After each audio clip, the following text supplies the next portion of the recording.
साथियों नमस्कार, स्वागत है आपका एक बार फिर से चैनल पे। अगर जो है आप चैनल पे नए हैं तो चैनल को सब्सक्राइब कर दीजिए, वीडियो पसंद आएगा तो लाइक भी कर दीजिएगा।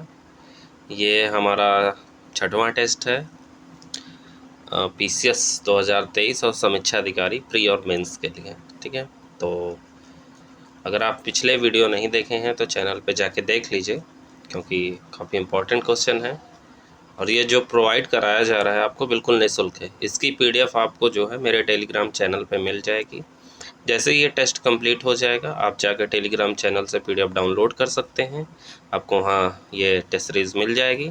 अगर इसका आंसर जानना है तो आपको चैनल को विज़िट करना पड़ेगा, यहाँ आपको एक्सप्लेनेशन के साथ आंसर भी मिल जाएगा। ठीक है, क्योंकि ऐसा पता चला है न्यूज़पेपर के माध्यम से और कुछ सोर्सेस के माध्यम से कि समीक्षा अधिकारी की काफ़ी अच्छी पोस्ट आने वाली है। तो अगर आप टारगेट बना रहे हैं समीक्षा अधिकारी एग्ज़ाम को क्रैक करने की तो हमारे साथ जुड़े रहिए। टेस्ट सीरीज़ ज़रूर देखिए, क्योंकि काफ़ी इम्पोर्टेंट चल रही हैं। आपके कुछ मित्र यार दोस्त जो साथ में तैयारी कर रहे हैं उनको भी ये टेस्ट सीरीज़ भेजिए और उनसे भी चैनल को सब्सक्राइब करवाइए और उनसे कहिए कि टेस्ट सीरीज़ साथ में लगाएंगे तो उनका सिलेक्शन ज़रूर हो जाएगा। अगले साल PCS भी है तो उसको भी मद्देनज़र रखते हुए ये टेस्ट सीरीज चलाई जा रही है। साथ साथ हिंदी की भी टेस्ट सीरीज चलाई जा रही है। एक टेस्ट हो चुका है। जैसे मैं सोचा हूँ कि 4 टेस्ट सीरीज GS के रखूँगा और 1 टेस्ट सीरीज़ हिंदी के रखूँगा। इससे हिंदी की भी टेस्ट सीरीज़ लगातार चलती रहेंगी और साथ साथ जो है हमारी GS की भी टेस्ट सीरीज चलती रहेंगी। तो ये हमारा 6वां टेस्ट है। 5 टेस्ट हो चुके हैं। आप लोगों ने नहीं देखा है तो जाके देख लीजिए। तो चलिए आज के वीडियो को शुरू करते हैं। आज के वीडियो में 37 नंबर क्वेश्चन से 36 तक के क्वेश्चन शामिल किए गए थे पिछले वीडियो में। आज के वीडियो में 37 से लेके 75 तक के प्रश्नों को शामिल किया जाएगा। फिर 76 से लेके 110 तक के प्रश्नों को शामिल किया जाएगा। फिर 110 से 150 तक के प्रश्नों को शामिल किया जाएगा। यह टेस्ट सीरीज कुछ इस तरह बनाई गई है कि जैसे 150 प्रश्न आते हैं हमारे PCS में, वैसे ही बनाई गई है। तो चलिए देखते हैं आज का हमारा पहला प्रश्न क्या है। पहला प्रश्न है, निम्नलिखित कथनों पर विचार करें। पहला कथन है, अंतर्राष्ट्रीय तिथि रेखा एक सीधी रेखा है। ठीक है, उसके बाद दूसरा कथन है हमारा, यदि कोई व्यक्ति पश्चिम से पूर्व की ओर अंतर्राष्ट्रीय तिथि रेखा पार करता है तो वह एक दिन पीछे चला जाता है। उपरोक्त में से कौन सा कथन सही है? तो पहला तो अंतर्राष्ट्रीय तिथि रेखा एक सीधी रेखा नहीं है, पहला स्टेटमेंट गलत है। ठीक है, अंतर्राष्ट्रीय तिथि रेखा अगर आप जानते होंगे तो यह एक काल्पनिक रेखा है, न कि सीधी रेखा। ठीक है, और यह एक जिगजैग रेखा है, कुछ इस तरह बनी हुई है। ठीक, इस तरह इस तरह इस तरह, फिर सीधी फिर टेढ़ी, ऐसे कुछ बनी हुई है। मैप में देखेंगे, जैसे आप एटलस निकालेंगे, स्टूडेंट एटलस अगर यूज़ करते हैं तो आप उसमें देखेंगे जो पूरा वर्ल्ड का मैप एक साथ बना हुआ है, तो उसमें ये जो है बनी है इंटरनेशनल डेट लाइन। ठीक है, उसके बाद दूसरा स्टेटमेंट है, यदि कोई व्यक्ति पश्चिम से पूर्व की ओर अंतर्राष्ट्रीय तिथि रेखा को पार करता है तो वह एक दिन पीछे चला जाता है। यह भी स्टेटमेंट गलत है। क्यों? क्योंकि जो है पूर्व से पश्चिम की ओर अंतर्राष्ट्रीय तिथि रेखा को पार करने वाला व्यक्ति एक दिन पीछे चला जाता है। पूर्व से पश्चिम की ओर, ना कि पश्चिम से पूर्व की ओर। देखिए यहाँ पश्चिम से पूर्व दिया है ना, तो पश्चिम से पूर्व से पश्चिम हो जाएगा। ठीक, जबकि यदि वह पूर्व से पश्चिम की ओर इसे पार करता है तो वह एक दिन आगे चला जाता है। ठीक है, याद रखिएगा। तो इसमें हमारा डी सही हो जाएगा, ना तो एक ना तो दो, दोनों गलत है। आगे बढ़ते हैं अगले प्रश्न की तरफ। हमारा अगला प्रश्न है, निम्नलिखित में से कौन सी दाब पेटी ऊष्मीय प्रेरित होती है? ऐसी कौन सी दाब पेटी है जो ऊष्मीय प्रेरित होती है? तो इसमें हो जाएगी हमारी भूमध्य रेखीय निम्न दाब पेटी, ये ऊष्मीय प्रेरित होती है। ठीक है,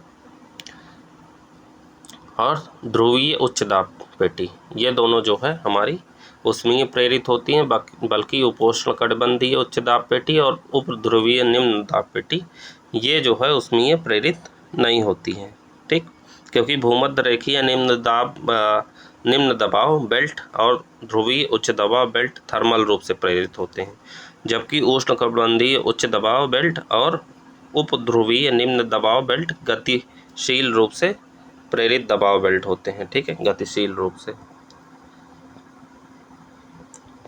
गतिशील रूप से। ठीक, तो हमारा ऑप्शन ए सही हो जाएगा।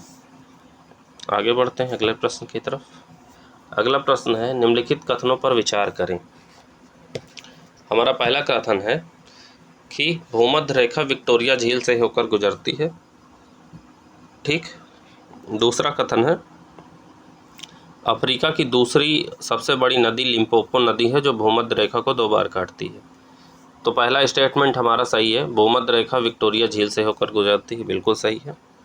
दूसरा है, अफ्रीका की दूसरी सबसे बड़ी नदी लिम्पोपो नदी है, भूमध्य रेखा को 2 बार काटती है। तो दूसरा स्टेटमेंट हमारा गलत है। क्यों? क्योंकि अफ्रीका की दूसरी सबसे बड़ी नदी लिम्पोपो नदी मकर रेखा को 2 बार काटती है। किसको? मकर रेखा।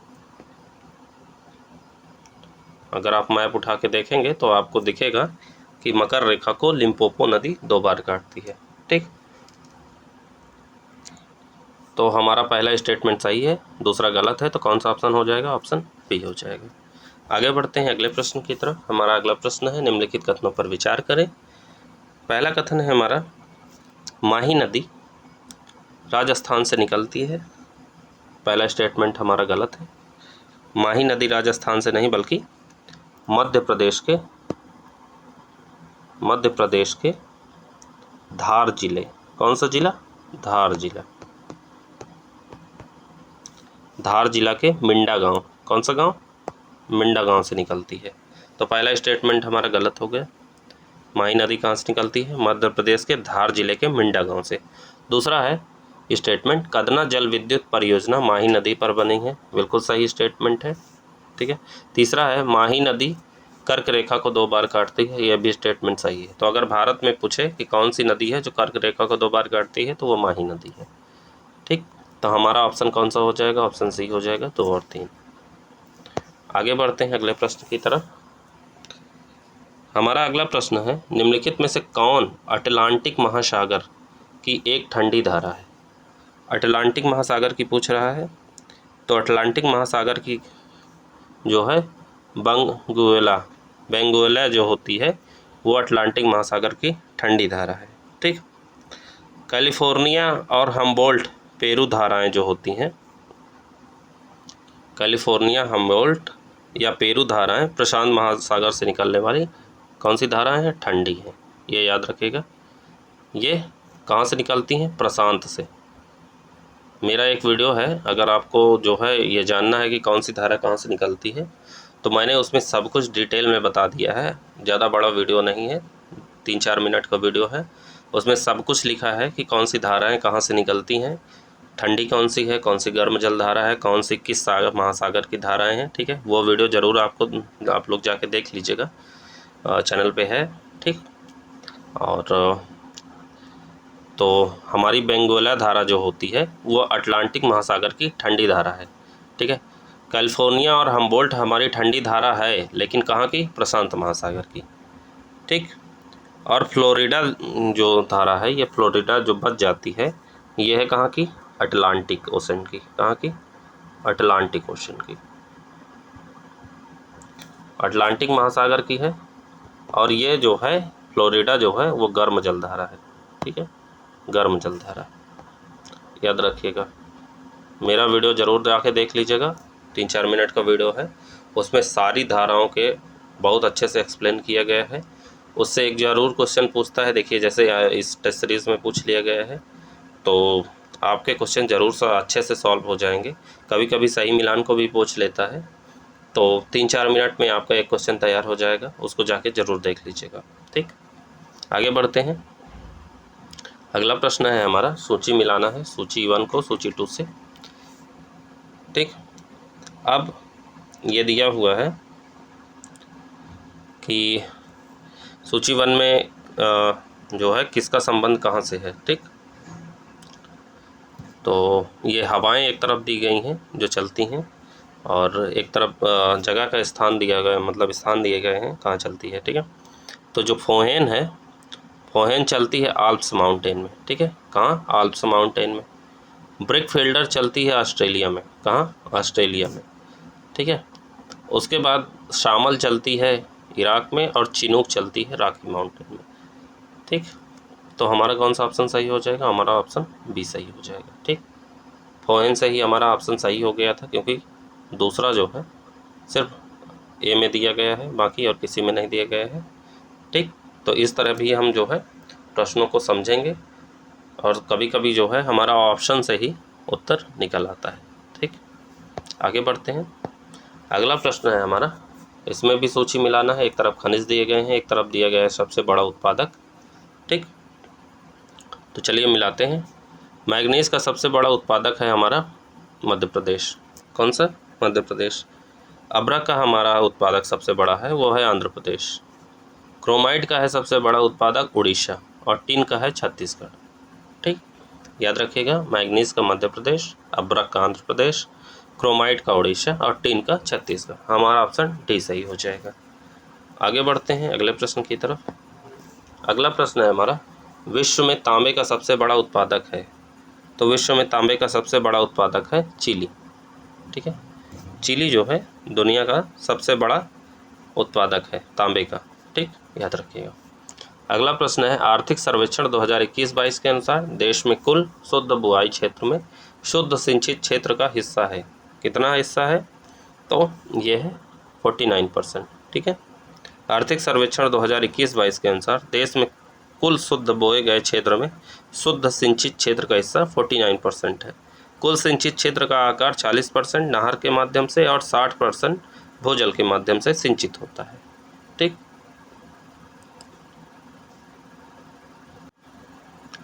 हमारा अगला प्रश्न है, निम्नलिखित में से कौन सा प्रदूषक बाइसिनोसिस का कारण बनता है? किसका? बाइसिनोसिस का कारण कौन सा प्रदूषक बनता है? तो बाइसिनोसिस का कारण जो है कपास की धूल बनती है। ठीक है, कपास की धूल बाइसिनोसिस का कारण बनती है, जिसमें फेफड़ों के ऊतकों का विनाश होता है। ठीक है, सिलिका धूल जो होती है वो सिलिकोसिस, क्या? सिलिकोसिस एग्जाम में पूछा गया था, याद रखिएगा, सिलिकोसिस इम्पॉर्टेंट है। सिलिकोसिस ये सिलिका की धूल को कहते हैं। ठीक, याद रखिएगा, जो श्रमिकों के फेफड़े को प्रभावित करती है। आगे बढ़ते हैं अगले प्रश्न की तरफ। हमारा अगला प्रश्न जो है सूची मिलान दिया गया है, जिसमें एक तरफ फसल दी गई है और एक तरफ किस्म दी गई है। ठीक है, कौन सी फसल कौन से किस्म की है? ठीक, तो देख लेते हैं। जो हमारी गेहूं की फसल है उसको हिमगिरी बोलते हैं। क्या? हिमगिरी। ठीक है, गेहूं की फसल हिमगिरी, हिमगिरी जो है गेहूं की फसल है, ये किस्म जो है गेहूं की है। ठीक है, और रैप सीड है हमारी पूसा स्वर्णिम की, पूसा स्वर्णिम की। मिर्च की कौन सी है? मिर्च की है पूसा सदाबहारी, और फूल गोभी की है पूसा सुब्रा। ठीक है, तो गेहूं की हिमगिरी, रैप सीड की पूसा स्वर्णिम, मिर्च की पूसा सदाबहारी और फूल गोभी की पूसा सुब्रा। अगर आप किसान हैं तो आपके यहाँ ऐसी फसलें जो है हाइब्रिड जो फसलें हैं वो उगाई जाती हैं। ठीक, नेक्स्ट क्वेश्चन है, निम्नलिखित कथनों पर विचार करें, कौन से कथन सही है?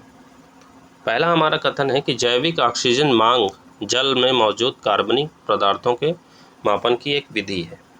ठीक है, पहला स्टेटमेंट हमारा ये कहता है, तो पहला स्टेटमेंट हमारा सही है।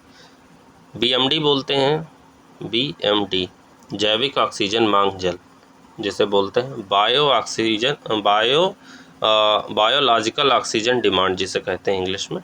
ठीक है, तो जल में मौजूद कार्बनिक पदार्थों के मापन की एक विधि है। ठीक है, अगला है, तापमान में वृद्धि के साथ जैविक ऑक्सीजन की मांग घट जाती है। बिल्कुल सही, दूसरा भी हमारा सही है।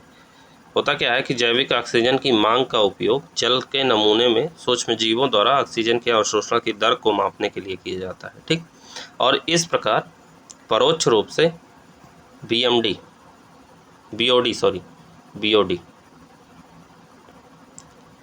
बायोलॉजिकल ऑक्सीजन डिमांड जो होती है वो जल में मौजूद कार्बनिक पदार्थ मापन का एक उपाय है।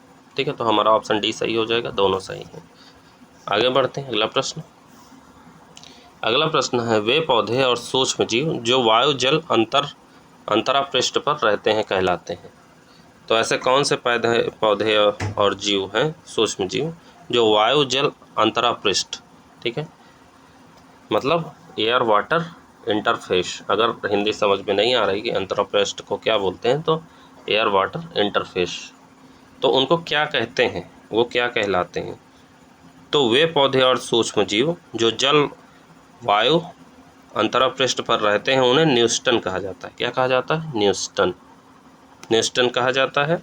उदाहरण के लिए फ्लाइकोप्लैंक्टन, नेक्टन वे जलीय जंतु हैं जो तैरते हैं, ठीक है, उदाहरण मछलियाँ, ठीक है, इन्हें क्या कहा जाता है? न्यूस्टन कहा जाता है, याद रखिएगा। वायु जल अंतरापृष्ठ पर रहते हैं उन्हें क्या कहते हैं? न्यूस्टन कहते हैं।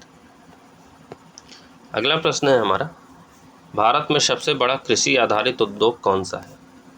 तो भारत में सबसे बड़ा हमारा जो है कृषि आधारित उद्योग है कपास। कौन सा? कपास। चीनी दूसरे नंबर पे है, पहले नंबर पे कपास है, ठीक है, याद रखिएगा।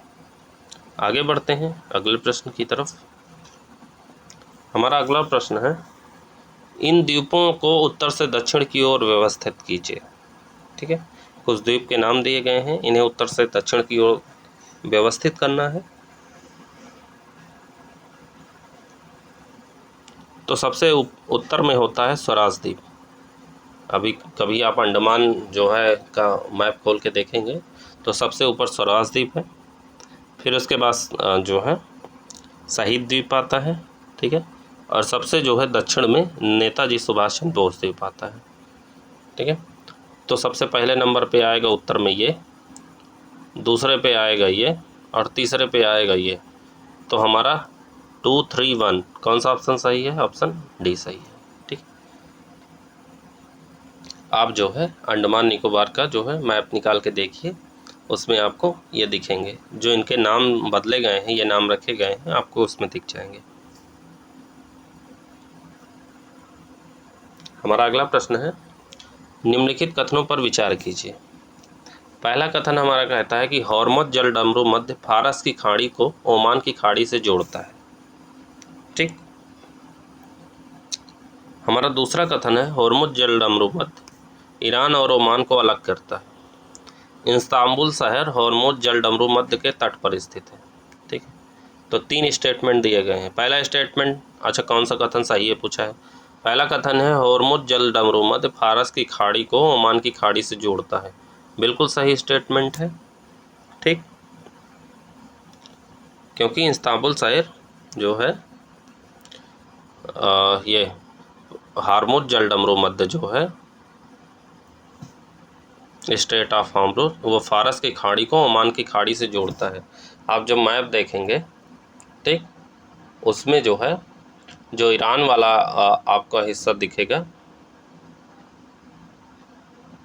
ईरान वाला, ठीक है, जब आप मैप देखेंगे तो कुछ ऐसे बना हुआ है, जैसे मान लीजिए ये इंडिया है इधर, फिर इसके बाद पाकिस्तान, फिर इसके बाद ईरान है, ये मान लीजिए यहाँ पाकिस्तान है, ये ईरान हो गया, ठीक है, और ये जो है हॉर्मुज, यहाँ ये पर्सियन गल्फ़ है, ठीक है, जिसे फारस की खाड़ी कहते हैं, ठीक है। तो ये, और ओमान कौन सा है? तो ओमान, ये जो कंट्री बसी है यही ओमान है। तो क्या जोड़ता है? हॉर्मुज जलडमरू मध्य, ये हॉर्मुज जलडमरू मध्य है, ठीक है। तो हॉर्मुज जलडमरू मध्य फारस की खाड़ी को ओमान की खाड़ी से जोड़ता है। तो ये फारस की खाड़ी है और ये ओमान की खाड़ी है, इन दोनों को जोड़ता है हॉर्मुज जलडमरू मध्य, ठीक है। अगला है, हॉर्मुज जलडमरू मध्य ईरान और ओमान को अलग भी करता है। तो बिल्कुल, ये ईरान है हमारा, ये बताया ना, ये ईरान है, ये पाकिस्तान है, ये इंडिया है, तो ये ईरान को ओमान से अलग करता है, तो बिल्कुल अलग करता है, और ये जोड़ता भी है पर्सियन गल्फ और उसको जो है ओमान को।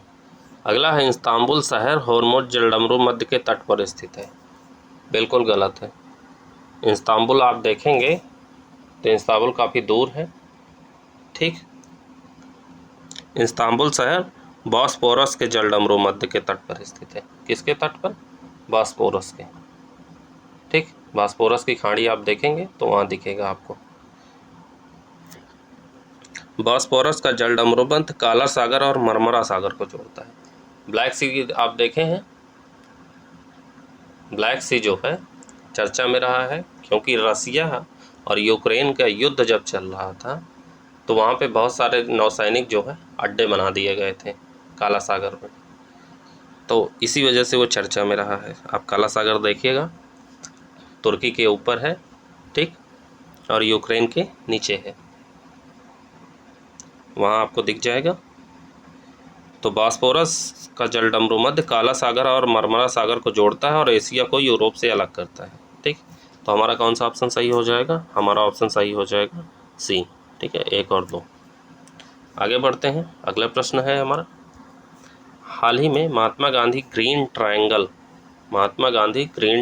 का उद्घाटन कहाँ और पर किया गया? ठीक, तो इसका उद्घाटन किया गया था नारिवो, ठीक है, नारिवो में किया गया था। आज़ादी का अमृत महोत्सव के हिस्से के रूप में मेडागास्कर की राजधानी एंटानानारिवो में महात्मा गांधी का ग्रीन ट्रायंगल का उद्घाटन किया गया था, ठीक। अगला प्रश्न है हमारा, निम्नलिखित में से कौन सा युग्म सही सुमेलित नहीं है? सुमेलित नहीं है पूछ रहा है, ठीक है। ऐसे प्रश्नों को ध्यान से पढ़ना है जिसमें लिखा होता है नहीं है या है, ठीक है, क्योंकि उसमें कन्फ्यूज़न हो जाता है। अगर सही नहीं करेंगे तो नंबर कट जाते हैं, पता ही है, माइनस मार्किंग है। तो इसमें पूछा है कौन सा सही सुमेलित नहीं है, तो देख लेते हैं कौन सा सुमेलित नहीं है। दक्षिण सूडान की राजधानी जूबा है, बिल्कुल सही है, ठीक है, दक्षिण सूडान की राजधानी जूबा है, ये है, कंफर्म है। तंजानिया की डोडोमा है, ये भी कंफर्म है। मोजाम्बिक की मापुटो है, ये भी कंफर्म है। चाड की अक्रा नहीं है, ठीक है। अक्रा किसकी राजधानी है? अक्रा है घाना की, ठीक, घाना की राजधानी है अक्रा, ठीक, ये याद रखिएगा। चाड की राजधानी क्या है? अगर चाड की कोई राजधानी पूछता है तो चाड की राजधानी है जामिया, इसका देखिए स्पेलिंग ऐसा होता है, यन होता है, फिर DJAMENA, ठीक। आगे बढ़ते हैं अगले प्रश्न की तरफ। हमारा अगला प्रश्न है, निम्नलिखित में से कौन सा विकल्प सही सुमेलित है? तो देख लेते हैं कौन सा सही सुमेलित है। पहला है सार्गेसो सागर, उत्तरी अटलांटिक महासागर, ठीक, सही है। सार्गेसो सागर उत्तरी अटलांटिक महासागर में है, बिल्कुल सही है। बेरेंट सागर आर्कटिक महासागर में है, यह भी सही है। लाल सागर हिंद महासागर में है, यह भी सही है, ठीक है। तो तीनों उत्तर हमारे सही हैं, तो मतलब ऑप्शन ए सही हो जाएगा, ठीक। आगे बढ़ते हैं, मैपिंग की क्लास लेनी पड़ेगी, मैं मैपिंग की क्लास ले लूँगा जिसमें पूरी की पूरी मैपिंग रहेगी, मैं बहुत अच्छे से समझा दूँगा मैपिंग, तो उससे क्वेश्चन आपके गलत नहीं होंगे। देखिए सूची को सम्मिलित करना, एक तरफ मैदान है, एक तरफ देश दिए गए हैं, ठीक है। तो लोम्बार्डी जो है मैदान कहाँ है? इटली में है। कहाँ है? इटली में। अंडालूस कहाँ है? स्पेन में है। कहाँ? स्पेन में, ठीक। कॉन्टो कहाँ है? कॉन्टो है हमारा जापान में। और नलार बोर ऑस्ट्रेलिया में है। कहाँ है? ऑस्ट्रेलिया में। तो हमारा ऑप्शन बी सही हो जाएगा। तो लोम्बार्डी मैदान इटली में, अंडालूस मैदान स्पेन में, क्वांटो मैदान जापान में, और नलार बोर मैदान जो है ऑस्ट्रेलिया में। तो हमारा ऑप्शन बी सही हो जाएगा। आगे बढ़ते हैं, अगला प्रश्न है हमारा, दुनिया की सबसे बड़ी चांदी की खानों में से एक चिहुआहुआ कहाँ पर स्थित है? तो ये दुनिया की सबसे बड़ी चांदी की खान है चिहुआहुआ, ये कहाँ पर स्थित है? तो ये स्थित है मैक्सिको के पठार में। कहाँ पे? मैक्सिको के पठार में। मैक्सिको का पठार तांबे और चांदी जैसे धातुओं के खनिजों में समृद्ध है, ठीक है, अतः इसे खनिज भंडार भी कहा जाता है। क्या कहा जाता है? खनिज भंडार। ठीक। दुनिया की सबसे बड़ी चांदी के खानों में से एक चिहुआ हुआ इस पठार में स्थित है। ठीक, याद रखिएगा। आगे बढ़ते हैं अगले प्रश्न की तरफ। हमारा अगला प्रश्न है, निम्नलिखित में से किस महासागरीय धारा ने मोजावे मरुस्थल की उत्पत्ति को प्रभावित किया? किस महासागर धारा ने मोजावे मरुस्थल की उत्पत्ति को प्रभावित किया? तो इसका आंसर हो जाएगा कैलिफोर्निया की धारा। कैलिफोर्निया की धारा ऐसी थी जिसने मोजावे मरुस्थल की उत्पत्ति को प्रभावित किया था। ठीक, आगे बढ़ेंगे। निम्नलिखित कथनों पर विचार करें। पहला कथन हमारा दिया गया है, टाइलिन कार्बोहाइड्रेट को चीनी में भी विघटित करता है। बिल्कुल सही है।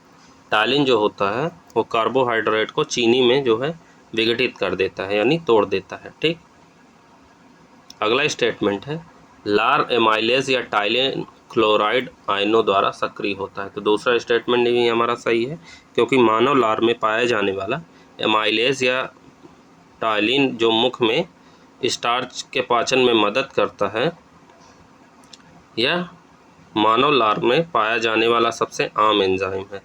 एमाइलेज कार्बोहाइड्रेट को शुगर में तोड़ता है। ठीक है, लार एमाइलेज क्लोराइड और ब्रोमाइड आयनों द्वारा सक्रिय होता है, ये याद रखिएगा। तो हमारा ऑप्शन सी सही हो जाएगा, दोनों सही है हमारे।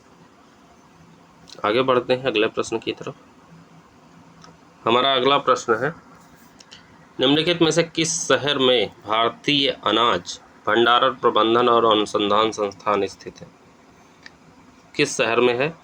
तो ये है हापुड़ में।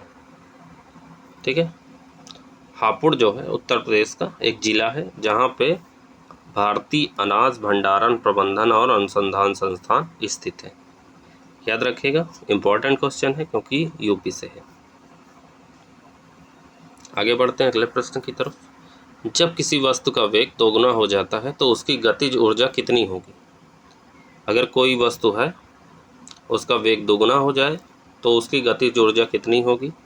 ठीक है, ऑप्शन दिए गए हैं, आधी हो जाएगी, दोगुनी हो जाएगी, चौगुनी हो जाएगी या स्थिर रहेगी। तो इसका ऑप्शन हो जाएगा सी, चौगुनी हो जाएगी। क्यों? क्योंकि किसी वस्तु की गतिज ऊर्जा वर्ग उस वस्तु के वेग पर निर्भर करती है। इसका अर्थ यह है कि जब किसी वस्तु का वेग दोगुना हो जाता है तो उसकी गतिज ऊर्जा जो होती है वो चौगुनी हो जाती है। ठीक, आगे बढ़ते हैं अगले प्रश्न की तरफ। अगला प्रश्न है, गतिज ऊर्जा किस पर निर्भर करती है? तो गतिज ऊर्जा निर्भर करती है पूर्ण तापमान पर। ठीक है, एक अणु की गतिज ऊर्जा उसके पूर्ण तापमान पर निर्भर करती है और इसके द्रव्यमान से स्वतंत्र होती है। ठीक, याद रखिएगा। आगे बढ़ते हैं अगले प्रश्न की तरफ। निम्नलिखित में से किस प्रक्रिया द्वारा ऊष्मा का स्थानांतरण नहीं होता है? ऐसी कौन सी प्रक्रिया है जिसके द्वारा ऊष्मा का स्थानांतरण नहीं होता है? तो वो है परावर्तन। परावर्तन प्रक्रिया के द्वारा ऊष्मा का स्थानांतरण नहीं होता है। ठीक, ऊष्मा को 3 प्रक्रियाओं द्वारा संवहन, चालन और विकिरण के माध्यम से स्थानांतरित किया जा सकता है। कौन कौन सा है? संवहन, चालन और विकिरण। ठीक है, ये तीनों माध्यम हैं जिसके माध्यम से ऊर्जा का या ऊष्मा का स्थानांतरण हो सकता है। स्थानांतरण, ठीक है, संभव है। ठीक, चालन, संवहन और विकिरण द्वारा ऊष्मा का स्थानांतरण हो सकता है, लेकिन परावर्तन प्रक्रिया के माध्यम से ऊष्मा का स्थानांतरण नहीं होता है। आगे बढ़ते हैं अगले प्रश्न की तरफ। हमारा अगला प्रश्न है, निम्नलिखित कथनों पर विचार कीजिए।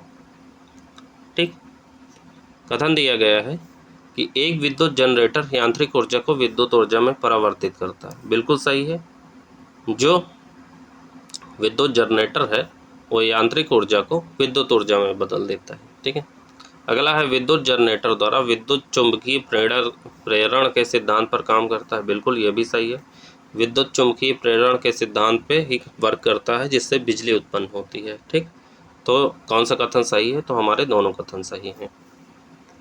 आगे बढ़ते हैं। अगला प्रश्न है, लक्षद्वीप में पाई जाने वाली जो प्रवाल भित्तियां हैं, कोरल रीफ, किसका उदाहरण है? ठीक है, तो ये पूछी गई है, किसका उदाहरण है? तो ये है एटॉल व प्रवाल वलय का। किसका? एटॉल व प्रवाल वलय का, एटॉल रीफ्स का उदाहरण है। ठीक, एटॉल या वलय प्रवाल अंगूठी के आकार का गोलाकार चट्टान होता है। किस तरह? अंगूठी के आकार का गोलाकार चट्टान होता है। ठीक, एटॉल लैगून नामक जल निकाय को घेरता है। लक्षद्वीप में पाई जाने वाली प्रवाल भित्तियों के उदाहरण है तटीय प्रवाल भित्ति, तट रेखा के साथ सीमा बनाते हैं और ये भारत में पाए जाने वाले प्रवाल भित्तियों में सबसे आम है। अंडमान में पाई जाने वाली प्रवाल भित्तियाँ तटीय प्रवाल भित्तियों का उदाहरण है। ठीक है,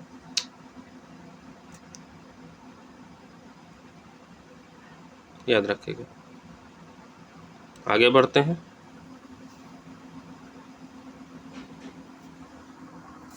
अगला प्रश्न है, निम्नलिखित में से कौन सा कथन सही नहीं है? पूछा है। कौन सा कथन सही नहीं है? तो पहला कथन है, वे जैव अणु जो कार्बनिक विलायकों में विलेय होते हैं लिपिड कहलाते हैं। बिल्कुल सही स्टेटमेंट है। आपने अगर जो है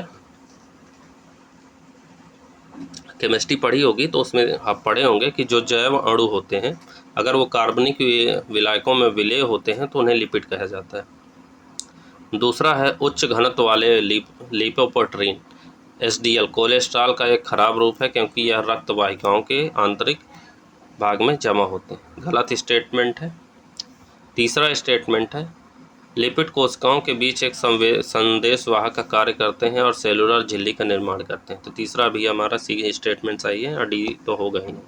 तो हमारा ऑप्शन बी हो जाएगा जो कि सही नहीं है। आगे बढ़ते हैं अगले प्रश्न की तरफ। हमारा अगला प्रश्न है, उष्णकटिबंधीय क्षेत्र में महाद्वीपों के पश्चिमी तट पर प्रवाल भित्तियाँ अनुपस्थित होती हैं। पहला कथन है। ठीक है, कथन ए कहता है कि उष्णकटिबंधीय क्षेत्र में महाद्वीपों के पश्चिमी तट पर प्रवाल भित्तियाँ अनुपस्थित होती हैं। ठीक है, तो कथन तो सत्य है। ठीक, दूसरा है, दुनिया भर में उष्णकटिबंधीय चट्टानों की तुलना में ठंडे पानी की प्रवाल भित्तियाँ अधिक मात्रा में पाई जाती हैं। दूसरा कारण भी सत्य है, लेकिन जो है ये इसका सही स्टेटमेंट नहीं कर पा रहा है, मतलब सही व्याख्या नहीं कर पा रहा। तो हमारा ऑप्शन बी हो जाएगा। ए और आर दोनों सत्य तो हैं, लेकिन ए सही व्याख्या आर नहीं है। आगे बढ़ते हैं अगले प्रश्न की तरफ। हमारा अगला प्रश्न है, विकिरणों के बारे में निम्नलिखित कथनों पर विचार करें। विकिरण के बारे में पूछा जा रहा है। ठीक, तो अल्फा कणों को कौन सा कथन सही है? पूछा है। अल्फा कणों को कागज़ के एक टुकड़े द्वारा अवरुद्ध किया जा सकता है। बिल्कुल सही है। जो अल्फा कण होते हैं उन्हें कागज़ के एक टुकड़े के द्वारा भी रोका जा सकता है। बीटा कणों को धातुओं द्वारा अवरुद्ध किया जा सकता है। बिल्कुल सही। जो बीटा कण होते हैं वो धातुओं द्वारा अवरुद्ध हो जाते हैं। अल्फा कण कागज़ के टुकड़े द्वारा हो जाते हैं, लेकिन गामा कण को अवरुद्ध नहीं किया जा सकता और यह आसानी से मानव त्वचा में प्रवेश कर सकती है। तीसरा हमारा स्टेटमेंट जो है गलत है। ठीक, क्यों गलत है? क्योंकि गामा कणों को कंक्रीट की मोटी परत द्वारा अवरुद्ध किया जा सकता है। ठीक, इसलिए हमारा ऑप्शन सी सही हो जाएगा। एक और दो सही है। आगे बढ़ते हैं। अगला प्रश्न है, राइजोफिल्ट्राइजेशन क्या है? क्या? राइजोफिल्ट्राइजेशन क्या है? तो राइजोफिल्ट्राइजेशन हमारा होता है पौधों की जड़ों द्वारा पानी का परिशोधन,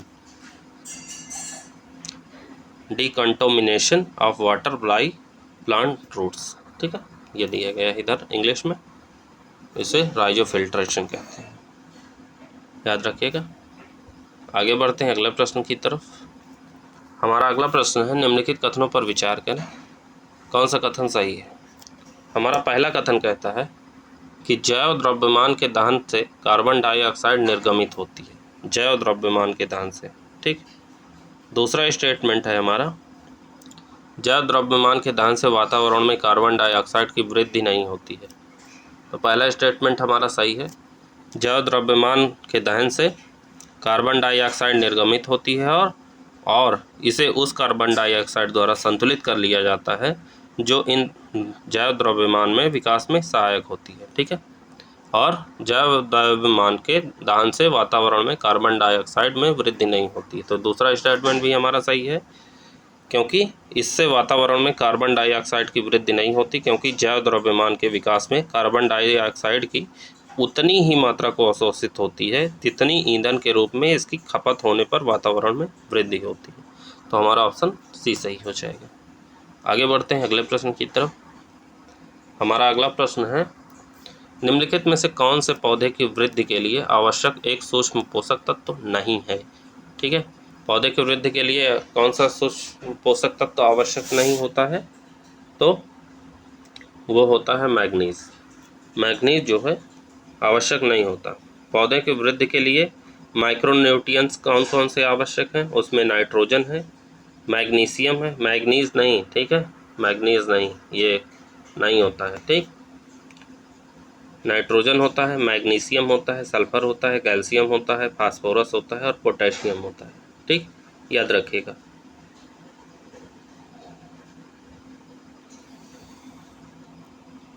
आगे बढ़ते हैं अगले प्रश्न की तरफ। हमारा अगला प्रश्न दिया गया है, सूची को मिलाना है 1 और 2 से। ठीक है, अब देखिए किसकी कमी से कौन सा जो है रोग हो जाता है पौधों में, यदि पूछा गया है तो चलिए देख लेते हैं। नाइट्रोजन की कमी से क्या होता है, नाइट्रोजन अगर कम हो जाए पौधे में तो गहरा हरा रंग प्रदान करता है। तो अगर नाइट्रोजन कम हो जाए तो हरा रंग जो है कमज़ोर होने लगेगा।